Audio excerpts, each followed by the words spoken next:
There is a book that I've never read called The Five Love Languages. It is, I believe, a Christian book, but either way, I don't think you have to read it if you know the five love languages that they discuss more extensively in the book. You can get by just fine, I think. But if you're interested, please read it. I don't know the author, but I'm sure you can Google it.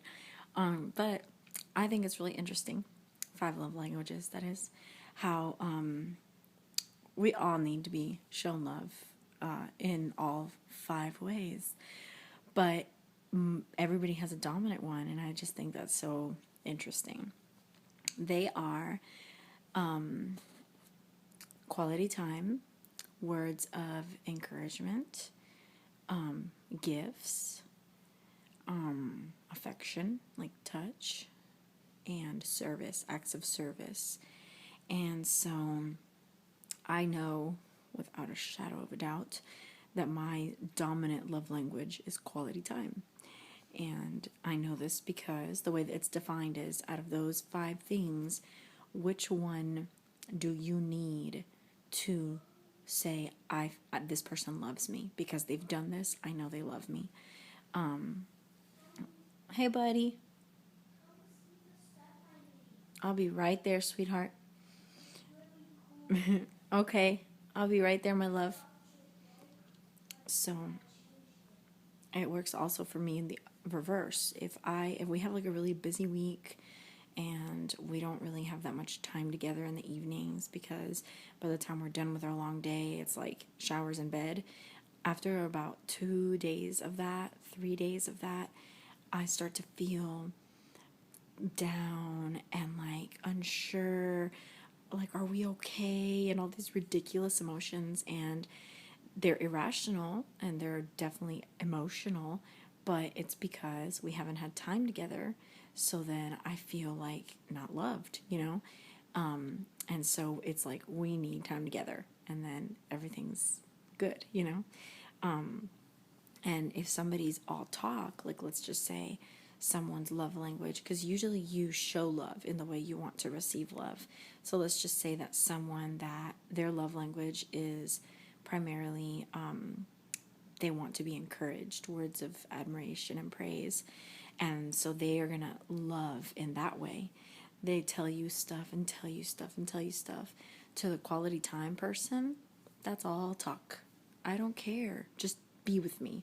So it's really, really important that we know our spouse's love language, because if you're the words of encouragement person and you're showing love in that way, and your spouse is the I need time with you person, to them, it's like, I'm so glad you have all these flowery words to say to me, but no action to back it up, so it means nothing.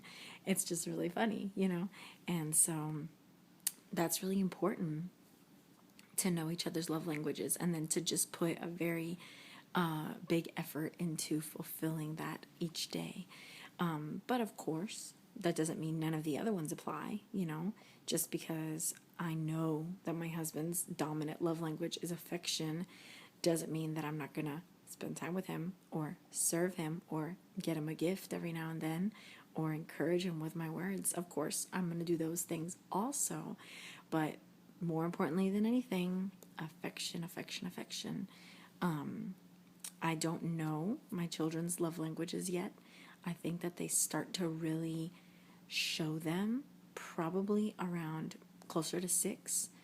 I'm getting the impression, and I'm, like I said, it's not really, really evident yet, but I'm getting the impression that my older son is going to be dominant quality time.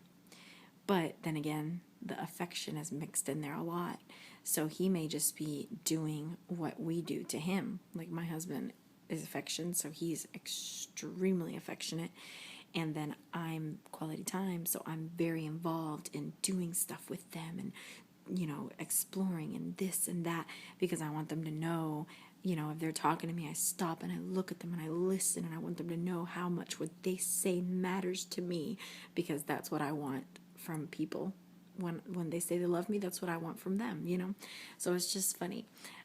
So we're kind of like teaching him how to love and teaching him how to show love. And so far, it looks like those two things are really dominant in him. But he is his own person, and he may develop more to where we can tell, hey, he needs words of encouragement more than anything, you know? So we'll see. The little one, I have no clue yet at all. And that makes sense because he's only 3.5, you know? So it's really, really interesting. It's really, really cool. It's not an excuse to only do what you know the love languages. Do all of them to anyone and that you love, but really focus in on their dominant, and remember that you show love. More than likely, you show love in the way that you want to receive love. So you may have to tweak the way you show love a little bit to make sure that you're showing people you love them in their love language, not in yours. And communicate your love language to your spouse so that they know how they can show you that they love you best. So that's all I had to say today. Have a good day.